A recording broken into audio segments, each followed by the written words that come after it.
Hi friends, ಎಲ್ಲರೂ ಹೇಗಿದ್ದೀರಿ? ಚೆನ್ನಾಗಿದ್ದೀರಿ ಅಂತ ಭಾವಿಸ್ತಾ ನಾನು ಕೂಡ ಚೆನ್ನಾಗಿದ್ದೀನಿ.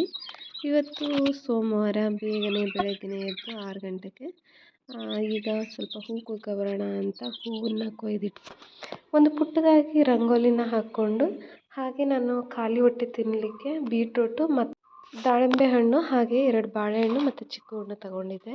ಬೆಳಗ್ಗೆ ಇದೆಲ್ಲ ತಿನ್ನೋದ್ರಿಂದ ಒಂದು ಎನರ್ಜಿ ಬರುತ್ತೆ. ಹಾಗೆ ಬೀಟ್ರೂಟ್ ಹಸಿದು ತಿನ್ನೋದ್ರಿಂದ ರಕ್ತ ಕೂಡ ಹೆಚ್ಚಿಗೆ ಆಗುತ್ತೆ. ಆಮೇಲೆ ಎನರ್ಜಿ, ಫೇಸಲ್ಲಿ ಒಂದು ಗ್ಲೋ ಇರುತ್ತೆ.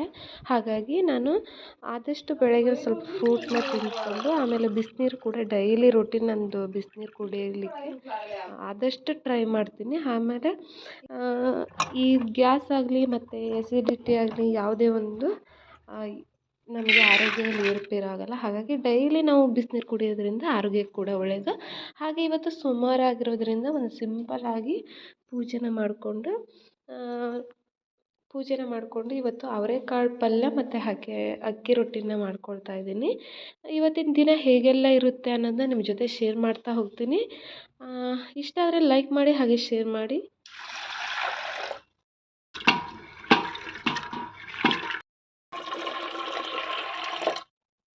ನೆನ್ನೆನೇ ನಾನು ಅವರೆಕಾಳನ್ನ ಬಿಚ್ಚಿಟ್ಕೊಂಡಿದ್ದೆ. ಸ್ವಲ್ಪ ಕಲರ್ ಚೇಂಜ್ ಆಗಿದ್ದು, ಆದರೆ ಪರವಾಗಿಲ್ಲ, ಏನಾಗಲ್ಲ. 1-2 ವಿಷಲ್ ಹೊಡೆದ್ರೆ ಅದೆಲ್ಲ ಚೆನ್ನಾಗಿ ಬೇಯುತ್ತೆ. ಸ್ವಲ್ಪ ಉಪ್ಪು ಮತ್ತು ನೀರನ್ನು ಹಾಕಿ ಬೇಯಲಿಕ್ಕಿಟ್ಟು, ಮತ್ತು ಒಲೆಯೆಲ್ಲ ಹಚ್ಚಿ ಈಗ ರೊಟ್ಟಿ ಮಾಡಲಿಕ್ಕೆ ನೀರು ಇಟ್ಕೊಳ್ತಾ ಇದ್ದೀನಿ. ಒಂದು ಚಮ್ ನೀರು ಹಾಕ್ಕೊಂಡು ಒಲೆ ಮೇಲಿಟ್ಟು ಅದು ಚೆನ್ನಾಗಿ ಕುದಿ ಬರೋ ತನಕ ಹಾಗೆ ಬಿಡಬೇಕು.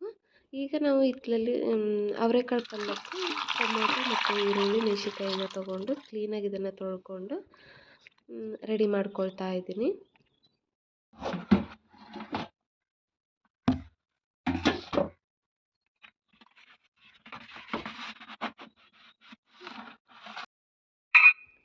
ಗಿರಣಿಯಿಂದ ಮಾಡಿಸಿರೋದಲ್ಲ, ಹಾಗಾಗಿ ಜರಡಿ ಇಡಲೇಬೇಕಾಗುತ್ತೆ.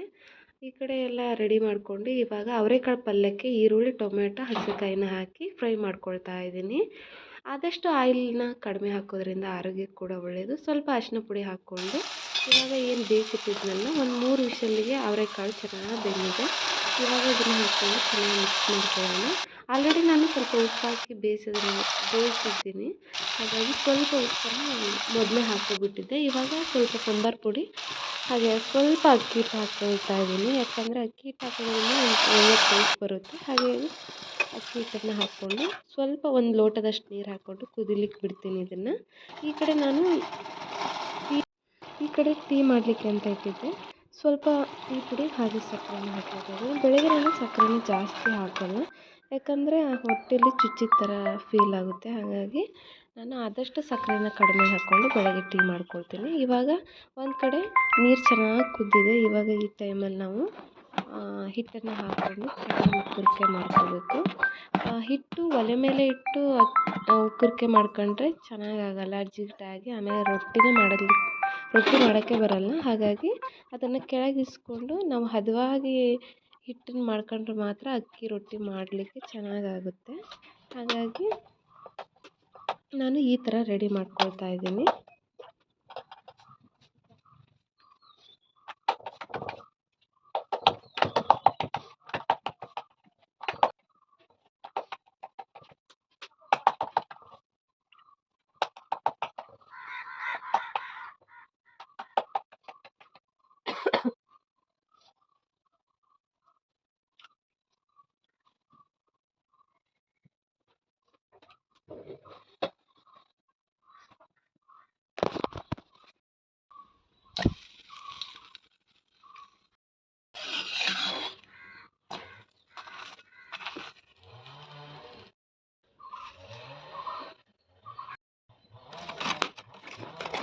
ಚೆನ್ನಾಗಿ ಹಿಟ್ಟನ್ನ ನಾದ್ಕೊಂಡ್ರೆ ಅಷ್ಟೇ ರೊಟ್ಟಿ ಹದವಾಗಿ, ಆಮೇಲೆ ನೀಟಾಗಿ ಹರಿಯೋದಿಲ್ಲ, ಚೆನ್ನಾಗಿ ಬರುತ್ತೆ. ಆಮೇಲೆ ರೊಟ್ಟಿ ಎಲ್ಲ ಚೆನ್ನಾಗಿ ಬೇಯಿಸ್ಕೊಂಡು ಸ್ವಲ್ಪ ಕೆಂಡದಲ್ಲಿ ಇಟ್ಟು ಬೇಯಿಸೋದ್ರಿಂದ ಒಳ್ಳೆ ಕ್ರಿಸ್ಪಿ ಆಗುತ್ತೆ ರೊಟ್ಟಿ.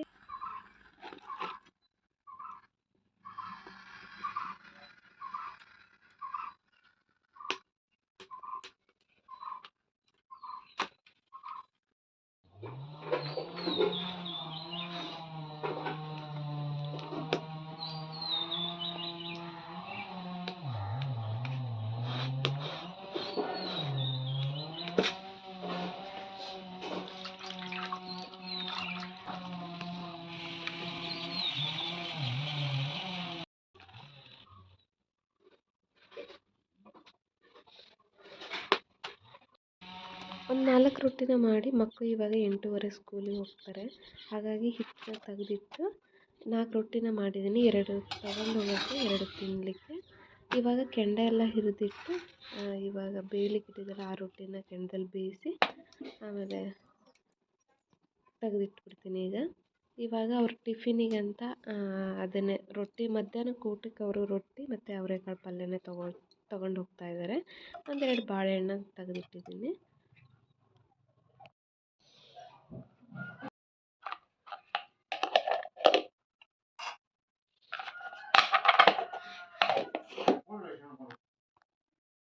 ಇವಾಗ ಅವರಿಗೆ ಲಂಚ್ ಎಲ್ಲ ಹಾಕಿಟ್ಟಾಯಿತು, ಮತ್ತು ಬ್ಯಾಗಲ್ಲಿ ಹಾಕಿಟ್ಟು ಕಳಿಸಿದ್ರೆ ಇಲ್ಲಿಗೆ ಅರ್ಧ ಕೆಲಸ ಮುಗ್ದಂಗೆ. ಮಕ್ಕಳನ್ನ ಬೆಳಗ್ಗೆ ಸ್ಕೂಲಿಗೆ ಕಳಿಸಿ ಅವ್ರನ್ನ ರೆಡಿ ಮಾಡಿಬಿಟ್ಟು ಕಳಿಸಿದ್ರೆ ಆಲ್ಮೋಸ್ಟ್ ಆಲ್ ನಾವು ಫ್ರೀಯಾಗಿ ಕೆಲಸನ ಮಾಡ್ಕೋಬೋದು.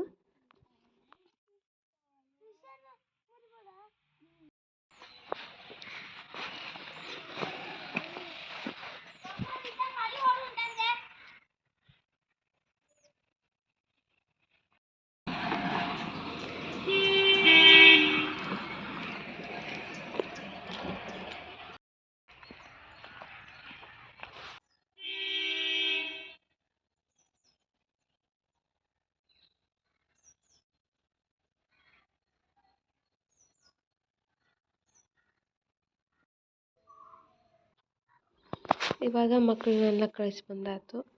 ಮತ್ತು ಈಗ ಅಪ್ಪ ಅಮ್ಮನೂ ಕೂಡ ಕೆಲ್ಸಕ್ಕೆ ಹೋಗ್ತಾರೆ. ಅವರಿಗೂ ಕೂಡ ನುಗ್ಗೆಕಾಯಿ ಸಾರು ಮಾಡಿ ಮತ್ತು 2 ಉಪ್ಪಿನಕಾಯಿ ಮತ್ತು ಮುಳುಗಾಯಿ ಪಲ್ಯ ಮಾಡಿದ್ದೆ, ಅದನ್ನು ಕೂಡ ಊಟಕ್ಕೆ ಕಟ್ಟಿ ಆಯಿತು. ಇವತ್ತಿನ ಬ್ಲಾಗ್ ಹೀಗಿರುತ್ತೆ. ಇಷ್ಟ ಆದರೆ ಲೈಕ್ ಮಾಡಿ, ಹಾಗೆ ಶೇರ್ ಮಾಡಿ. ಟೀ ಮಾಡಿಕೊಂಡು ಮತ್ತು ಅಕ್ಕಿ ರೊಟ್ಟಿ, ಅವರೆಕಾಳು ಪಲ್ಯ